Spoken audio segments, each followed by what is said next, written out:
ВМРО, ДПМН, СДСМ и другите партии ќе направат широка владина коалиција 100 дена пред наредните предвремени парламентарни избори. Изборите ќе ги спроведе преодна влада, најави лидерот на опозицијата Христијан Мицкоски. 100 дена пред новите предвремени парламентарни избори, ВМРО ДПМН ќе биде дел од влада која што ќе ги спроведе. И тоа ќе биде еден од условите кои што ќе го содржи новиот изборен законник. Како што тоа беше услов предходно за време на предвремените парламентарни избори во 2016 година декември, така ќе биде и сега. Многу едноставно. Ваквото предизборно решение не е новина. 4 најголеми партии го договорија во пржино и во ноември 2015 го вградија како системско во законот за влада. Прашање е дали ќе остане или ќе се ревидира низ диалогот меѓу власта и опозицијата. Од владеачката СДСМ велат дека конечниот изглед на изборната регулатива ќе зависи од целокупниот договор со ВМРО ДПМН во сите 7 работни групи.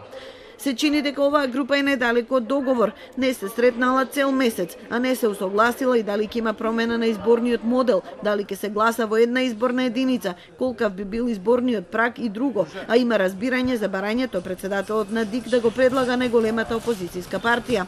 Иако опозицијата споменува предвремени избори, премиерот Заев вели дека сега поважни прашања се реформите, разговорите со Грција, очекуваната покана од НАТО и датумот за преговори со ЕУ.